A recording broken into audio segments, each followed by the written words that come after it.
So welcome back to my YouTube channel science की पाठशाला with प्रिया। तो जैसा कि आप सबको पता है, आज से 17 तारीख है आज। तो आज से बेसिकली बोर्ड के पेपर शुरू हो गए हैं 12th के। आज शायद फिजिकल एजुकेशन का है। आप सभी को ऑल द बेस्ट, बहुत अच्छे से पेपर कीजिएगा।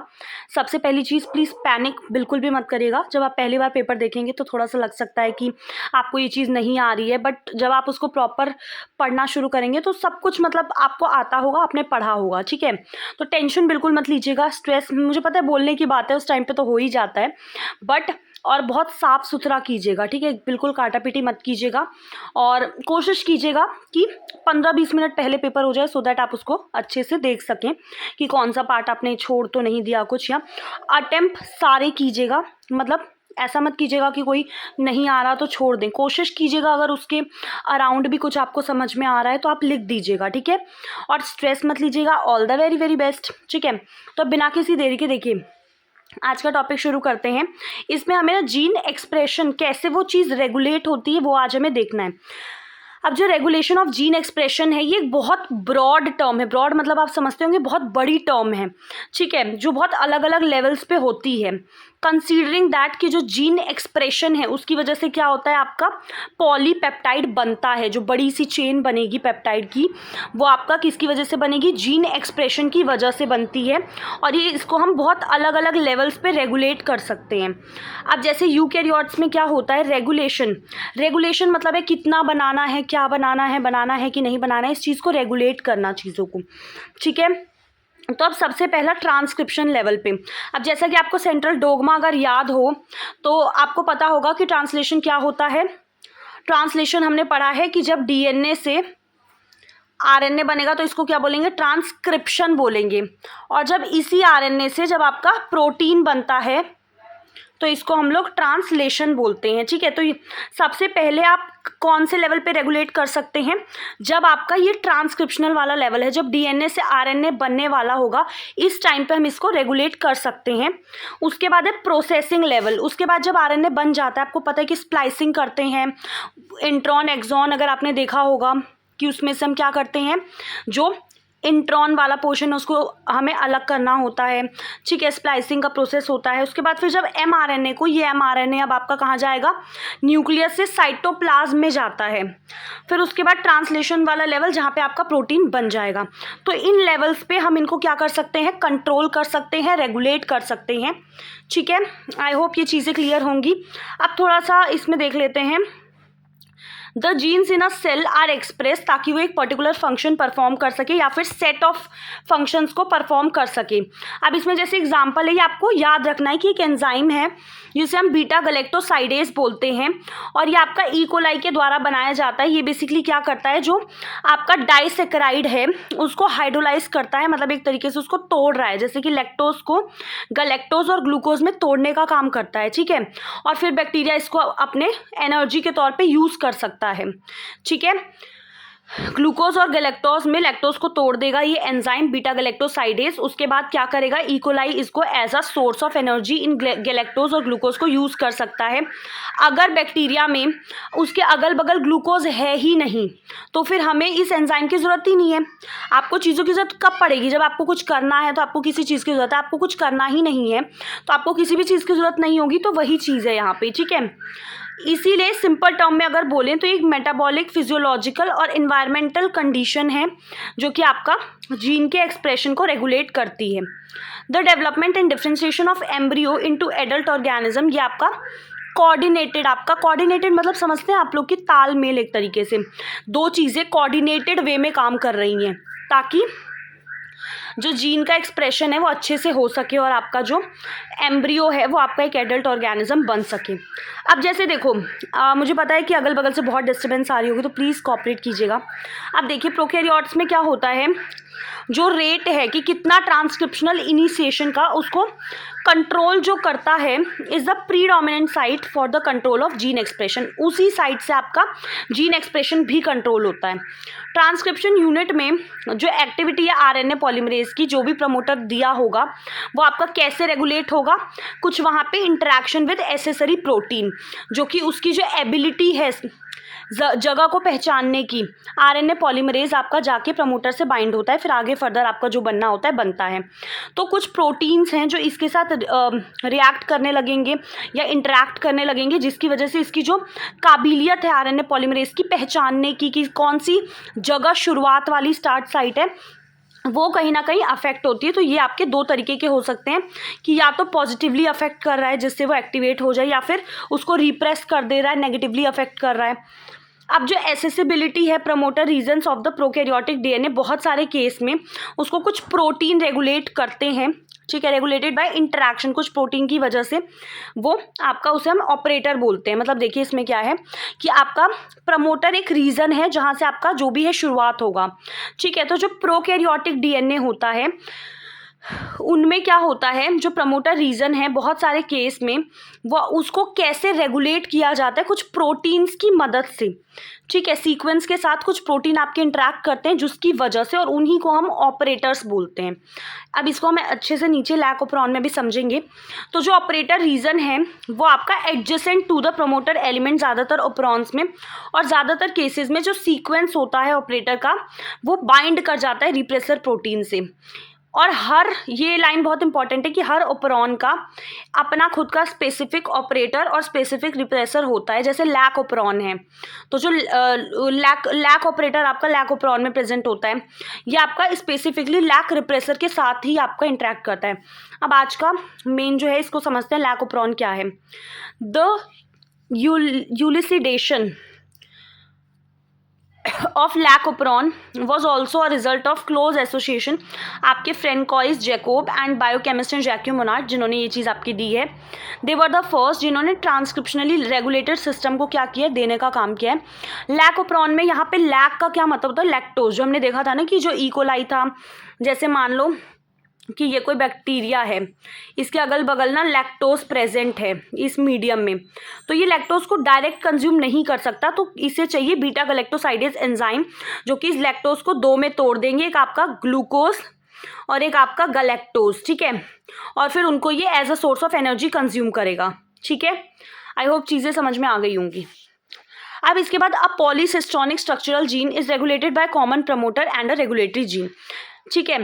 तो ये जो अरेंजमेंट है बैक्टीरिया में बहुत कॉमन होता है, इसी को हम लोग ओपरॉन बोलते हैं। जो अरेंजमेंट है आपका रेगुलेटेड जीन और प्रमोटर का, बेसिकली वो आपका ओपरॉन कहलाता है। और हमारे पास बहुत सारे हैं, जैसे tryptophan operon, एराबिनोज operon, his, valine operon etcetera. अब जो लैक ओपरॉन है उसमें आपका एक रेगुलेटरी जीन होता है जिसको हम आई जीन से डिनोट करते हैं। इसका अभी पीछे हम डायग्राम देखेंगे, आपको समझ आ जाएगा बिल्कुल, ठीक है। यहाँ पे आई का मतलब इंड्यूसर नहीं है, इनहिबिटर है, जो चीज़ों को इनहिबिट करता है, रोकने का काम करता है एक तरीके से। और 3 स्ट्रक्चरल जीन है ZYA, ठीक है। आई जीन जो है वो आपका कोड करता है रिप्रेसर के लिए। अब जो Z जीन है ये याद रखिएगा, बीटा गैलेक्टोसाइडेज, ठीक है, जो कि आपका किसके लिए रिस्पॉन्सिबल है, इनके फंक्शन भी याद करिएगा कि Z जीन जो है वो आपका हाइड्रोलाइसिस, तोड़ने का काम करता है डाइसेक्राइड को, किसमें, Z जीन जो है वो बनाता है बीटा गैलेक्टोसाइडेज। बीटा गैलेक्टोसाइडेज आपका डाइसेक्राइड जो लैक्टोज है उसको 2 यूनिट में तोड़ता है, गैलेक्टोज और ग्लूकोज, ठीक है। ऐसे ही अगर आप Y जीन देखेंगे तो Y जीन आपका प्राइमेस के लिए कोड करता है, जो कि परमिएबिलिटी को बढ़ाता है। जो बीटा गैलेक्टोसाइडेज जो है वो सेल में इजीली एंटर हो पाए, वो उसको कौन परमिएबल बनाएगा, Y जीन जो है कोड करेगा परमिएस के लिए। अब उसके बाद ए जीन जो है जो ट्रांस एसिटाइलेज के लिए कोड करता है, ठीक है। और ये तीनों ही मिलके आपका किसके लिए, लैक्टोज को तोड़ने में, मेटाबोलाइज या फिर मेटाबॉलिज्म में ये ज़रूरी है। और ज़्यादातर में जो दूसरे होते हैं ना, उनमें जो जीन प्रेजेंट होता है ओपरॉन में, आर नीडेड टुगेदर, ताकि वो सेम और रिलेटेड मेटाबॉलिक पाथवे में काम कर सके। अब यहाँ पे ना इसका डायग्राम देखिएगा लैक ओपरॉन का। सबसे पहले देखिए, ये देखिए, इसको आप याद कैसे कर सकते हैं, सिंपली आप इसके सीक्वेंस को याद रखिएगा, पीपोजया, ठीक है, ऐसे करके फुल फॉर्म उसमें याद कर लीजिएगा, आपको याद हो जाएगा पीपोजया, ठीक है। अब इसके बाद देखिए यहाँ पे सबसे पहले ये आपका प्रमोटर रीजन है। ये आई जो है हमने वहाँ पे देखा था कि ये इंड्यूसर नहीं है, ये इनहिबिटर है, ठीक है। अब यहाँ पे देखिए जैसे कि आपका कोई भी आरएनए पॉलीमरेज यहाँ पे बाइंड हुआ, फिर यहाँ पे आया इस साइड पे आपका, फिर उसने यहाँ पे रिप्रेसर एमआरएनए बनाया, ये आपका रिप्रेसर है। और जब ये रिप्रेसर होगा तो ये जाके इस ऑपरेटर से बाइंड कर जाता है और आगे फर्दर कुछ नहीं बनेगा। और ये कब होगा? जब आपका in the absence of inducer, inducer है ही नहीं, तब ये चीज़ होती है। अब रिप्रेसर जो है वो ऑपरेटर रीजन से बाइंड करता है और आरएनए पॉलीमरेज को रोकता है कि वो आगे फर्दर जाए या आगे कुछ भी ट्रांसक्राइब करे। जैसे एक बटन होता है ना आपके घर में कि बटन ऑन करो तो फिर आपका पंखा चलने लगता है, वैसे आप इस ऑपरेटर को ना एज अ स्विच मान लो कि अगर इस पर कुछ भी बाइंड नहीं है तो ये आगे फर्दर बनेगा, जो भी बनना होगा कोड होना होगा। अगर यहाँ पे ये रिप्रेसर जाके बाइंड कर जाता है तो अब आगे आरएनए पॉलीमरेज बढ़ ही नहीं पाएगा। और ये केस एक तरीके से समझ लो कि जब लैक्टोज जो कोलाई है उसके सराउंडिंग में लैक्टोज प्रेजेंट ही नहीं है। अगर लैक्टोज सराउंडिंग में प्रेजेंट ही नहीं है तो हमें इन एंजाइमों की ज़रूरत ही नहीं है ना। वो सब किसके लिए? लैक्टोज को मेटाबोलाइज करने के लिए ही तो यूज़ होते हैं, ठीक है। अब दूसरा केस देख लेते हैं इसमें। जैसे अब दूसरा केस है कि अगर आपका इंड्यूसर प्रेजेंट है तो, ठीक है, अगर इंड्यूसर प्रेजेंट है तो सबसे पहली चीज़ रिप्रेसर आरएनए बना, ये रिप्रेसर प्रोटीन भी बना, लेकिन ये इंड्यूसर जाके ना इस प्रोटीन को ही एक तरीके से इनएक्टिव कर देता है। इस इंड्यूसर में आपका अरेबिनोज, लैक्टोज कुछ हो सकता है, कुछ भी, ठीक है। अब उसके बाद फर्दर जब आपका ये यहाँ पे हुआ ही नहीं तो ये स्विच ऑन है।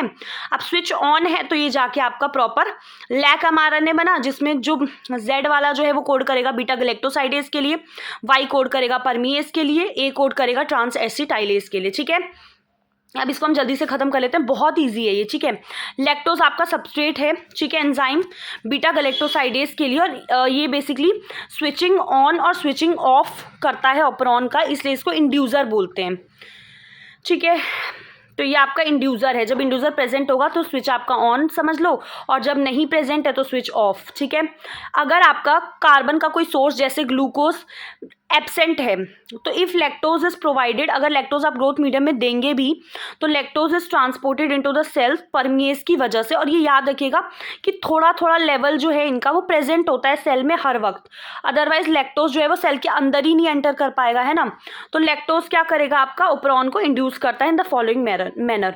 अब जो रिप्रेसर है ओपरॉन का is synthesize from the I gene, I gene से बनता है वो, और जो रिप्रेसर प्रोटीन है वो जाके ऑपरेटर से बाइंड कर जाता है और आरएनए पॉलीमरेज को फर्दर आगे बढ़ने नहीं देता। और अगर आपका इंड्यूसर प्रेजेंट है जिसमें कि आपका लैक्टोज भी हो सकता है, एलो लैक्टोज भी हो सकता है, सॉरी मैंने वहाँ पे अरेबिनोज करके बोला था, एलो लैक्टोज होता है वो, ठीक है। तो जो रिप्रेसर है वो आपका इनएक्टिवेट हो जाएगा, किसके इंट्रैक्शन से? इंड्यूसर के साथ इंट्रैक्ट करने पे वो इनएक्टिव हो जाएगा।